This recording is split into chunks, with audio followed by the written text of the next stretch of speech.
José Manuel, Trump obrigou a Europa a acordar e obrigou Trump a vir a jogo? Terá acontecido isso? Putin a vir a jogo. Exatamente, Putin a vir a jogo. De facto, eu creio que é um bocado isso. Vamos ver até que ponto é que a Europa de facto acordou ou não acordou.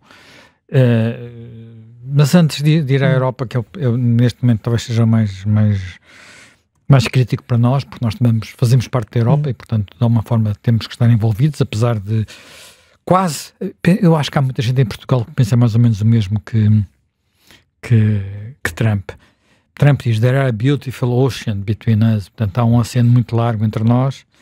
Aqui em Portugal pensa-se, são muitos quilómetros, há muitos países, até chegar cá. Virem de lá até cá, tem que passar muita coisa, até os Pirineus, portanto, não vamos preocupar-nos muito com isso. Ora bem, independentemente disso, talvez seja interessante tentar perceber o que é que se pode passar na conversa entre Trump e Putin. Portanto, porque já se percebeu que avançar alguma coisa, está a avançar por essa via, e aquilo que poderia parecer, enfim, é a via que existe. Podemos não considerar melhor, podemos considerar até mais complicada, podemos considerar mais perigosa, é a via que existe. E nós temos poucas chaves para perceber o que é que pode sair dela. Tentando perceber as chaves de um lado, enfim, dos três lados que vão continuar a estar aqui em jogo. Nós temos a Ucrânia, a Rússia e os Estados Unidos. E para já, neste jogo não temos a Europa. Pois poderemos ter um dia, mas ainda não temos a Europa. Ou só temos muito marginalmente a Europa. Do lado dos Estados Unidos, Trump entrou neste seu segundo mandato, de facto. Olha, aquele filme que acho que se chama Fast and Furious, não é? Portanto, uma coisa completamente... Eu acho que mesmo os seus maiores adversários e os seus maiores apoiantes não esperariam a velocidade com que as coisas estão a acontecer, que têm deixado todos mais ou menos atordoados e ainda sem perceber com alguma claridade a coerência das diferentes políticas. E há muita coisa que se está a passar, coisas que têm a ver com o famoso DOGE, DOGE é o programa para reduzir a administração central, a administração federal nos Estados Unidos, a tal que está a ser dirigida por Elon Musk, com a questão das tarifas, que já vai para a frente, vai para trás, vai para a frente, vai para trás, portanto já deu muito que falar, e pode provocar uma recessão no curto prazo, não apenas nos países, enfim, no limite em todos nós, não é? Mas incluindo nos Estados Unidos. Aliás, Trump este fim de semana já vai dizer isso mesmo. Já vai dizer que podia haver... mesmo nos Estados Unidos. O problema é que as coisas têm andado, de facto, muito para a frente e para trás e não se percebeu ainda bem que grau de cedências ele quer dos seus concorrentes ou dos países com quem a América faz comércio para ter algum acordo. E depois temos esta questão das duas guerras, não é? Que ele prometeu acabar. E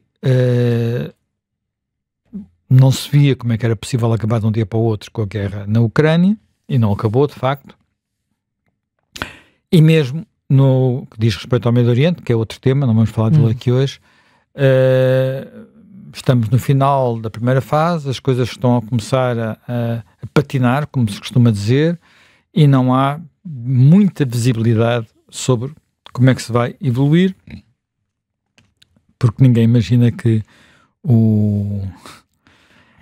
aquelas imagens de um paraíso turístico em Gaza sejam concretizáveis da forma como foram apresentadas.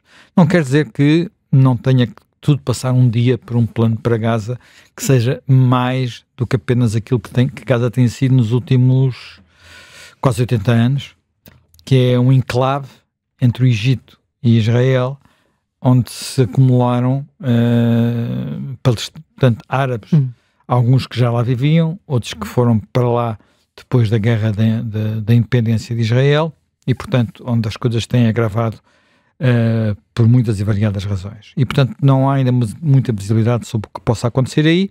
Relativamente à questão dos Estados Unidos, da Ucrânia, é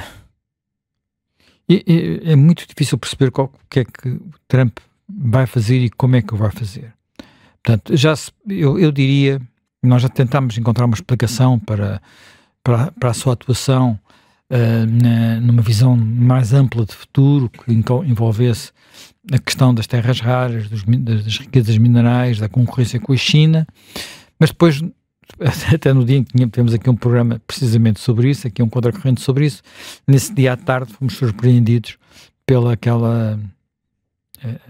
aquele número na Casa Branca, que é um número que tem, para além dos sinais evidentes de tensão, mostra que a própria administração Trump tem diferentes visões sobre aquela matéria. Há claramente quem queira deixar tudo para trás, e desse ponto de vista eu julgo que J.D. Vance foi muito evidente nesse posicionamento, e há ainda quem queira continuar a jogar no tabuleiro internacional, e desse ponto de vista Trump dá sinais contraditórios. E dá sinais contraditórios não apenas no que está a acontecer agora, mas também no que aconteceu no seu primeiro mandato, porque Trump, enfim, há muitas diferenças entre o primeiro e o segundo mandato. Trump fez um primeiro mandato impreparado, no sentido que não tinha preparado nada, portanto não estava à espera de ganhar, não tinha equipa, não tinha plano, não tinha nada. Trabalhou muito ainda com gente do chamado establishment, e depois acabou por zangar com muitos deles, e desse tempo vêm-nos algumas indicações que, apesar de tudo, são também elas de alguma forma contraditórias. Por exemplo, na relação com a Rússia, a administração Trump, portanto, nós temos que nisto ser justos, não é? A administração de Trump, em muitos aspectos, foi mais dura do que a administração Obama. No primeiro mandato. No primeiro mandato. A administração Obama nunca forneceu armas decentes à Ucrânia. E, como Trump está sempre a recordar, Trump forneceu os famosos Javelin. Javelin são aquelas armas modernas que permitiram, juntamente com umas de origem sueca, permitiram aos ucranianos derrotar aquelas colunas evidentemente mal preparadas russas que entraram por ali dentro, achar que era como faca e manteiga, e não foi, em boa parte por causa desse armamento que os Estados Unidos, um armamento moderno, mais sofisticado, que os Estados Unidos tinham fornecido, ou melhor, que os Estados Unidos de Trump tinham fornecido à Ucrânia, à Ucrânia. Mas depois, ao mesmo tempo, também houve aquele período de tensão por causa do Hunter Biden, o filho de Joe Biden, enfim, houve ali momentos, apesar de tudo, que não nos dão razões. Depois temos aquilo que é a relação entre Trump e Putin. E desse ponto de vista, há aqui uma coisa muito interessante, que eu houve uma testemunha privilegiada dessa relação, que é uma senhora chamada Fiona Lewis, que foi conselheira de Trump, depois zangou-se no fim, até depois perante o Congresso, mas quer dizer, é uma especialista em Rússia, mas uma grande especialista mesmo em Rússia, portanto uma académica, mas que fala russo, que assistiu às reuniões entre os dois, portanto, reuniões que nós só sabemos que houve telefonemas, mas não sabemos como é que eles aconteceram e como é que foi, porque eles não falam a mesma língua, porque há este detalhe, não é? No tempo da Merkel, eles podiam falar quer em alemão, quer em russo. Mas Putin fala inglês, não? Sim, mas essas conversas, Putin, e esta questão é muito importante, Putin fala inglês, mas nestas reuniões nunca fala inglês. Certo. E isso há quem diga que foi um dos erros de Zelensky naquela sessão na Casa Branca, foi colocar-se à partida numa situação de inferioridade, porque uma coisa é tu falares na tua língua nativa, outra coisa é tu falares numa língua que já dominas mais ou menos, como obviamente Zelensky domina o inglês, mas tu ou eu, que todos os dias estamos a ler coisas em inglês, a ouvir coisas em inglês, e não falamos inglês todos os dias. Sim, a fluência é diferente. A fluência é completamente diferente, a capacidade de expressão é completamente diferente, e ter tido inclusive o tempo de pensar que um intérprete permite teria sido útil a Zelensky naquele momento. Ora bem, uma das coisas curiosas que a Fiona conta numa entrevista que deu à Foreign Affairs. A Foreign Affairs é uma das principais revistas de política internacional, é que quando ela assistia a essas reuniões, e ela estava muito atenta ao que os russos diziam em russo e à tradução, e verificou que a tradução do que aquilo que Putin ia dizendo para inglês, digamos, para Trump, não era exatamente a mesma coisa. Havia ali uma espécie de amaciar da relação, e que em mais do que uma altura Trump interpretou mal a reação de Putin às suas palavras, porque tomou como quase que elogios coisas que eram manifestações de desprezo.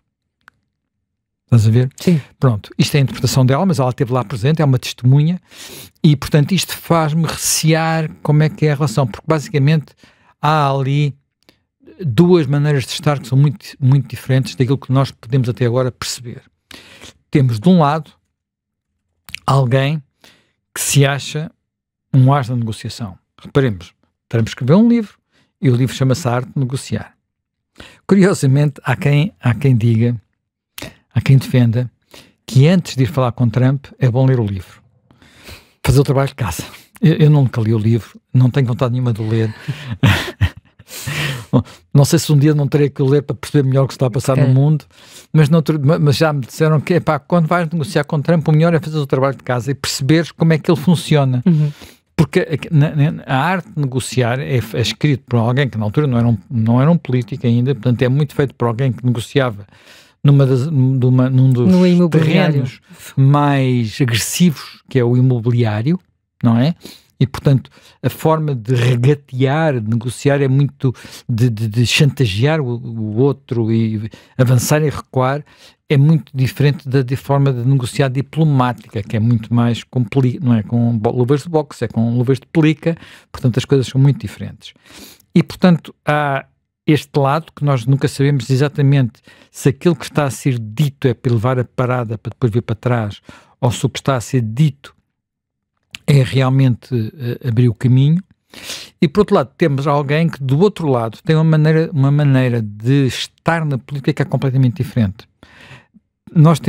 Putin cultiva muito a imagem do homem forte, mas quando nós olhamos para a forma como Putin reage aos momentos de grande tensão e de grande perigo, ele tem tendência a nunca reagir a quente ou rapidamente, portanto a ficar, às vezes duvida-se se ele fica paralisado, se fica à espera de ver o que se passa exatamente, não é? E temos vários exemplos disso, por exemplo, logo desde o princípio, quer dizer, quando houve aquele caso do acidente com o navio, com o submarino de Kursk que se afundou, ele era primeiro-ministro, penso que não era sequer presidente, era apenas primeiro-ministro, estava de férias, e levou muito tempo a reagir, a aparecer publicamente. Já nesta guerra, quando foi aquela ofensiva do Prigozhin, houve ali horas e horas e horas que não se sabia bem o que é que ia acontecer.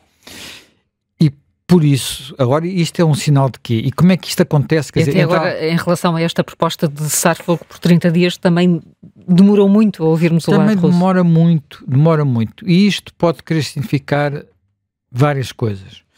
Uma delas tem a ver pode ter a ver com a maneira de funcionar dos próprios russos, das lideranças russas, que muitas vezes nem querem acreditar bem no que lhes está a acontecer. Repara, Stalin, que é alguém que Putin de alguma forma admira, ao contrário, ele acha que Lenin é o culpado disto tudo, mas ele não culpa nunca Stalin, não é? Portanto, mas Stalin, quando foi, ele não acreditou, até mesmo as tropas, os alemães já estarem dentro na altura União Soviética, que eles iam romper o acordo Molotov-Ribbentrop, portanto, que iam atacar a União Soviética. Achava que isso só aconteceria um ano mais tarde e, portanto, não acreditou no que estavam a dizer os seus espiões, não acreditou no que estavam a dizer os seus serviços de informação e ficou paralisado. E na forma de funcionar dos russos, a paralisação do líder é a paralisação de toda a estrutura, bem, provavelmente no tempo de Stalin ainda mais do que hoje, porque toda a gente olha para cima antes de fazer o que quer que seja, com medo de fazer uma coisa errada. Portanto, isto é a visão, digamos, a perspectiva má destes, digamos, a perspectiva no sentido de isto é um sistema que não é capaz de reagir rapidamente a situações difíceis, portanto, e ao sistema russo. Há outra perspectiva, que eu também já li durante estes dias, que é muito engraçada, que é a chamada perspectiva de Talleyrand. Talleyrand foi um diplomata, um príncipe que passou, portanto, do tempo da Revolução Francesa, que conseguiu passar por 4 regimes diferentes e sobreviver a todos. Portanto, ele começou no antigo regime, ainda com o rei Luís XVI, depois continuou a ser diplomata no tempo da Revolução, depois foi o ministro dos Estrangeiros de Napoleão, portanto já era período do Império, e depois continuou ainda no tempo do rei, quando foi a restauração monárquica. Portanto, foi ele que um verdadeiro diplomata. Um verdadeiro diplomata. E há uma história que contam dele, que é muito engraçada, que é, há uma altura em que Napoleão lhe pede para ele enviar uma declaração de guerra à Áustria. E o que é que faz Talleyrand? Para lhe escrever a declaração de guerra, portanto ele tinha confiança e declara a guerra à Áustria. Houve muitas guerras entre a Áustria e Napoleão, não é? Portanto, e a França de Napoleão. E Talleyrand pega nessa ordem, mete-a debaixo do travesseiro e vai dormir. E no dia seguinte, logo de manhã, Napoleão diz-lhe: olha, é melhor não mandares já mandaste aquela ordem? Já mandaste a declaração de guerra? Não, mandei ainda.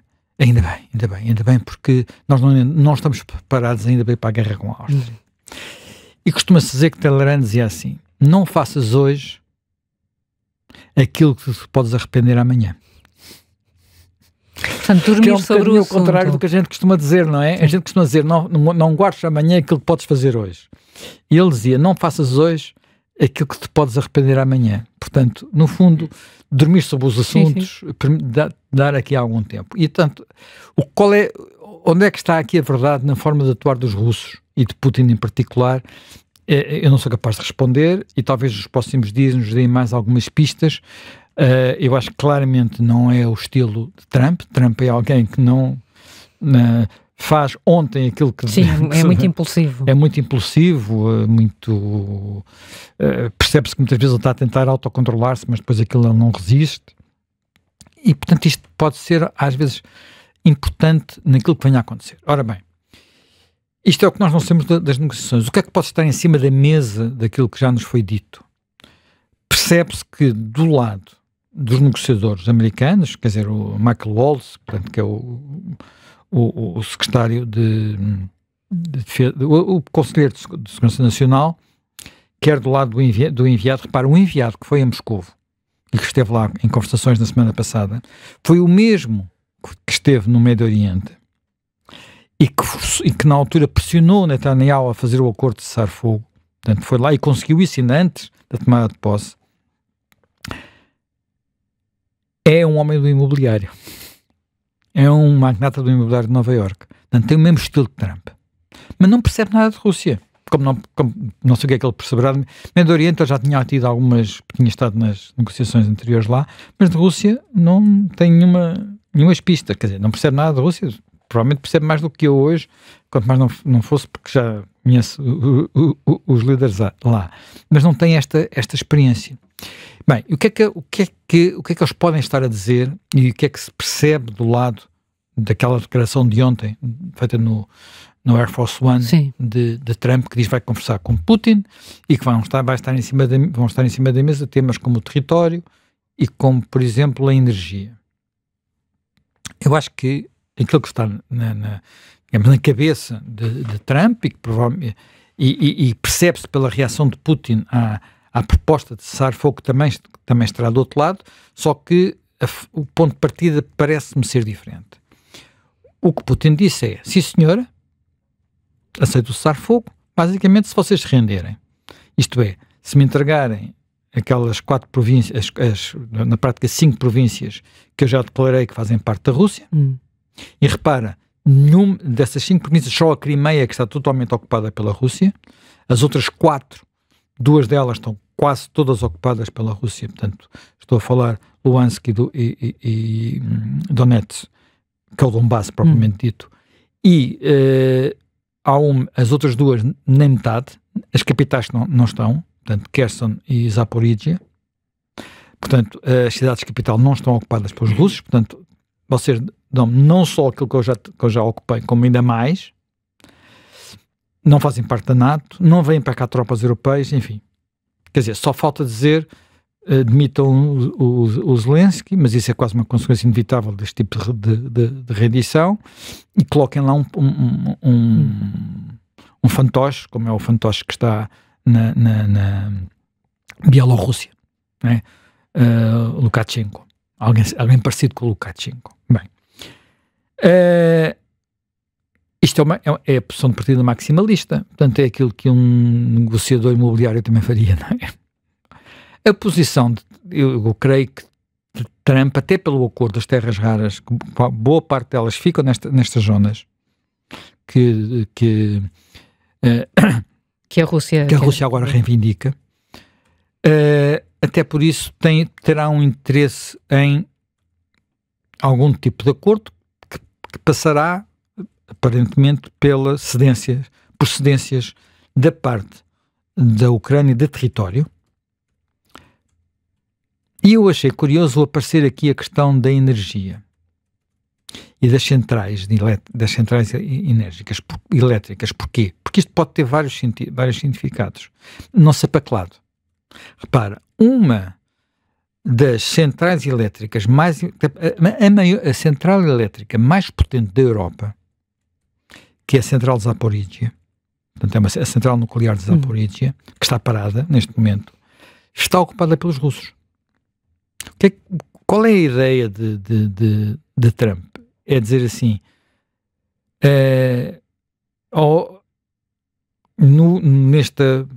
neste jogo de trocas, vocês têm que devolver isso aos ucranianos, ou é apenas conseguir que no cessar-fogo, portanto aquilo que é neste momento a preocupação dos russos é dar cabo da infraestrutura energética da Ucrânia?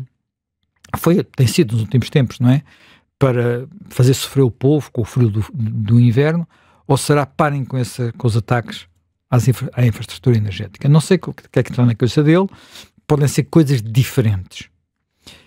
Quando falamos de trocas de território, estamos a falar, por exemplo, reconhecer de alguma forma aquilo que poderiam ter sido as fronteiras pré-guerra de 2022, portanto as fronteiras, enfim, a linha da frente de 2014, que é aquela em que portanto, a Crimeia fica ocupada pelos russos e grande parte do Donbass fica ocupado pelos russos, mas a parte sul de Zaporizhia e Kherson regressariam às mãos dos ucranianos. Eu creio que dificilmente Putin aceitará uma coisa destas, porque Putin parece ter como obsessão a chamada ponte terrestre entre a Rússia e a Crimeia, e portanto não lhe bastará a ponte que ele construiu agora pode-lhe um nome. Portanto, a outra que na ponta da península, e aquela ponte que já foi abaixo uma vez, e portanto querer manter uma ligação por terra, e essa ligação por terra obriga naturalmente a passar por território que fica para além de Luhansk e Donetsk, portanto há uma parte ali que fica em Zaporizhia, né? No Oblast de Zaporizhia. Bem, portanto, e depois, até que ponto é que do lado ucraniano há a possibilidade ou não de aceitar um tipo de acordos deste género. E até que ponto é que isto corresponde ou não a uma rendição, uma traição, a uma venda da Ucrânia aos russos, de acordo com, portanto, na prática é obrigar um país a ceder parte do seu território, o que viola, sem qualquer tipo de margem para dúvidas, aquilo que têm sido as regras pós-Segunda Guerra Mundial, portanto, as regras das Nações Unidas, em que este tipo de coisas só acontecem quando há acordos, quando há divórcios de veludo, como aconteceu, por exemplo, na República Checa, quando há situações, já houve muitas outras situações, algumas com guerras complicadas, como por exemplo nos Balcãs, e os Balcãs, atenção, está a complicar-se outra vez a situação na Bósnia e Herzegovina, que não é um país a sério, são dois países, mas num deles há um senhor que, digamos, na chamada República, na parte sérbica, é o nome que aquilo tem, que é um aliado de Putin e está a fazer subir a tensão, portanto, e está a ser instrumentalizado para fazer subir a tensão, portanto, tudo isto é sempre muito, muito complexo, há muitas peças neste jogo de xadrez, e portanto, até que ponto é que isso representa uma cedência e até que ponto é que digamos, quem tem poder determina o que se passa. Ora bem, nós podemos olhar para isto de diferentes formas. A primeira forma é vamos procurar que, e vamos assumir os riscos associados a isso, a que a Ucrânia possa combater até recuperar os territórios que perdeu. É a hipótese número 1. Digamos que essa hipótese número 1, hoje em dia, é difícil de concretizar. Talvez pudesse ter acontecido se a Europa e os Estados Unidos se tivessem comportado de uma forma diferente daquela como se comportaram até hoje. Por exemplo, há uma notícia deste fim de semana, é que a Alemanha do novo chanceler, ele ainda não é chanceler, ainda não tomou posse, mas a Alemanha do novo chanceler possa finalmente fornecer à Ucrânia os mísseis Taurus. Os mísseis Taurus são mísseis de cruzeiro que voam muito rapidamente, praticamente à velocidade do som, mas voam muito baixo, portanto a 30, 40 metros do solo, o que os torna praticamente impossíveis de detectar pelos radares e que têm uma capacidade muito grande de destruir, sobretudo bunkers, porque tem duas cabeças, uma cabeça primeiro que explode para abrir, por assim dizer, para tirar a tampa do bunker, e outra que depois entra por ali adentro e volta a explodir. Portanto, é um sistema bastante eficaz. Portanto, os alemães até agora nunca quiseram fornecer esse armamento. Não é que tenham muitos, atenção, porque terão uns 600 mísseis destes, dos quais se calhar só 150 que estão já operacionais, mas o resto operacionaliza-se depressa, e também dizem que precisam deles para se defenderem, mas eu acho que basicamente, como se percebe pelos sinais dados pelo novo chanceler, é possível fornecê-los. E ao fornecê-los, isso permitiria ataques em profundidade, aqueles ataques que a Ucrânia nunca conseguiu fazer durante a guerra, a não ser agora com estes drones que ela própria desenvolveu e que se provou serem bastante eficazes, mas não suficientes para o necessário. E ainda nos últimos dias tivemos um ataque em Moscou com efeito, levados a cabo por estes drones, o que mostra a vulnerabilidade da própria Rússia a este tipo de novo armamento. Portanto, mas mesmo assim é provavelmente demasiado tarde. Isto teria que ter acontecido antes da famosa ofensiva do verão de 2023. Portanto, a ofensiva de verão de 2022 correu bem, a 2023 correu muito mal, e a partir daí há uma espécie de a frente ficou quase congelada, e os ganhos com custos humanos brutais da Rússia a partir dessa altura têm vindo, como é óbvio, sobretudo na zona do Donbass, mas ainda não capazes de quebrar a resistência ucraniana e o tipo de guerra que se trava nessa região, com as formas que percebemos como se trava a guerra hoje, permite perceber que é uma guerra muito, muito estática, onde é muito difícil usar forças mecanizadas rápidas, que foi a grande diferença da Segunda Guerra Mundial face à Primeira, precisamente porque tudo se vê do céu, não é? Sim. Portanto, ou se vê de satélites, ou se vê de drones, tudo se vê.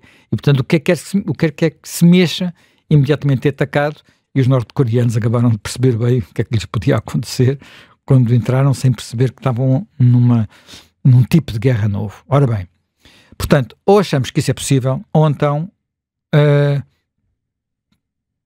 tentamos encontrar um acordo que, sendo miserável do ponto de vista moral, muitas vezes são os acordos que se fazem para acabar com o conflito.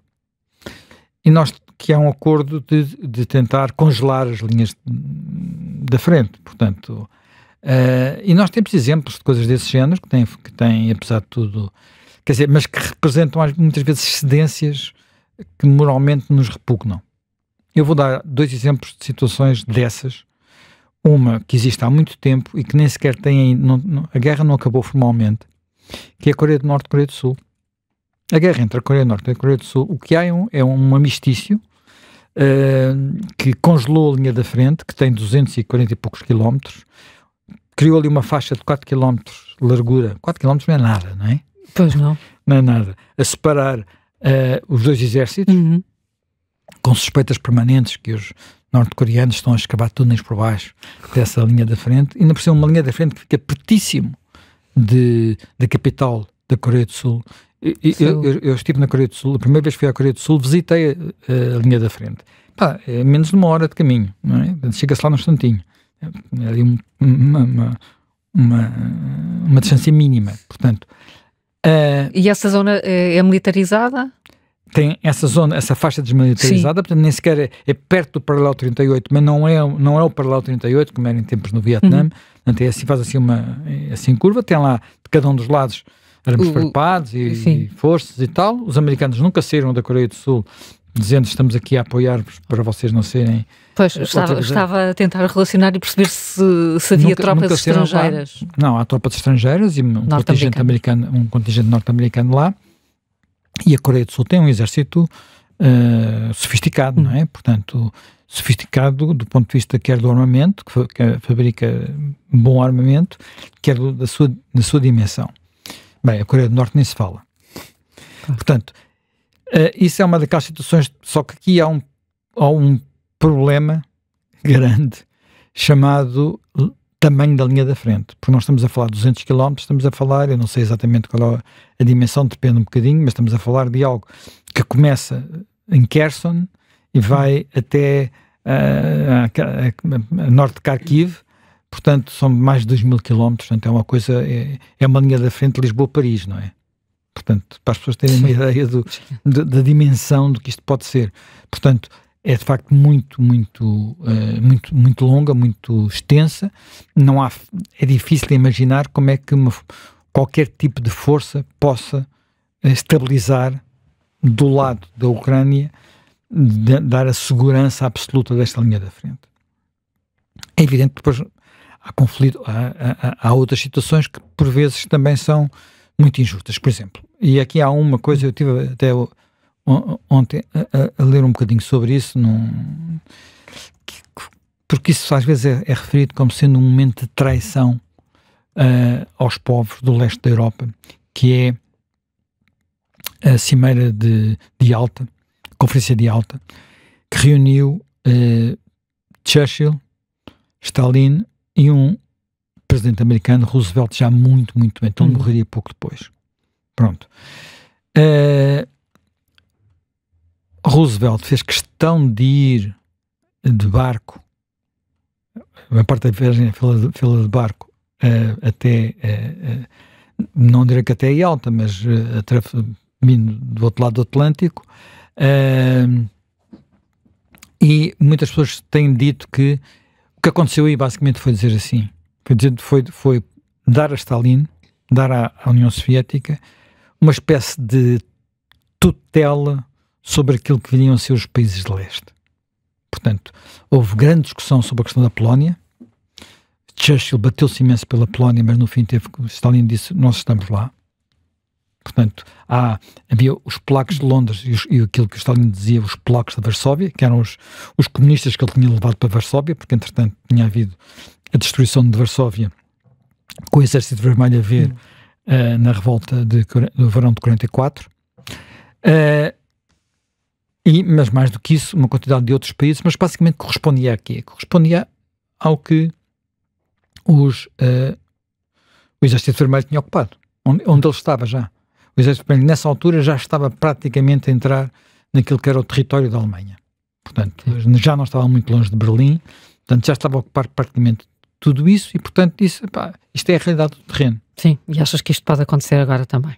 E acho que isso pode acontecer agora, sendo que essa realidade do terreno, na altura, nessa conferência, foi combinada uma coisa que hoje nos parece, reparem, foi combinada por líderes que respeitamos imensamente, como Churchill e Roosevelt, que aceitaram uma coisa isto é mesmo, é difícil de descrever, quer dizer, é assim, a Polónia foi um país que teve uma vida muito conturbada, chegou a ser uma grande nação que veio até ao Báltico, quando na altura em que estava junto à Lituânia, portanto, e depois foi muitas vezes ocupado pelos prussianos, pelos austríacos, pelos russos. Os russos, foi invadida pelos alemães não sei quantas vezes, teve N problemas, estava ali espartilhado entre vários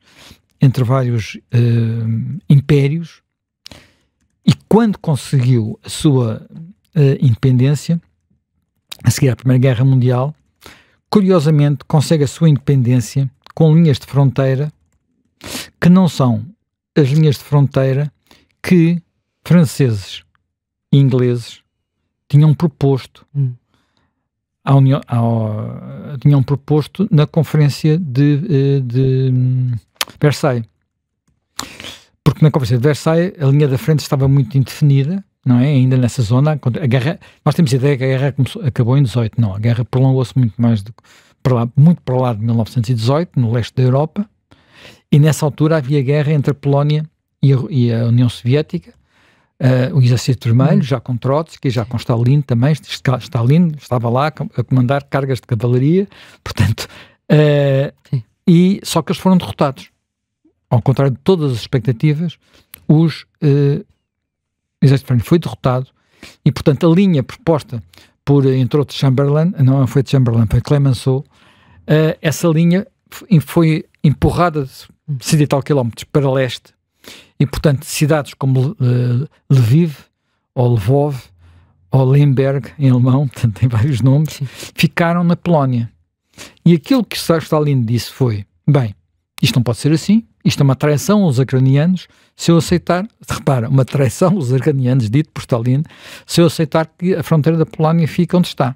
Ela tem que mexer, tem que ir para o lado do Ocidente, portanto, tem que andar umas 100 km ou 200 km para o Ocidente. Há uma quantidade de cidades, nomeadamente a importante cidade, que é uma cidade, eu nunca lá estive, mas aparentemente muito bonita e culturalmente muito rica, tem que ir para lá. E então, o que é que se faz com os polacos? Porque vivem lá polacos. Não há problema, porque depois tiramos uma fatia à Alemanha e mudamos os polacos para lá. E foi isso que aconteceu. A linha do Oder-Neisse, que é a atual linha de fronteira da Polónia e a Alemanha, foi uma linha que foi criada nessa altura. Portanto, aqui o que é que houve? Estes líderes aceitarem uma linha de fronteira que não existia, a aceitarem transferências de população, portanto, nós hoje chamaríamos limpezas étnicas,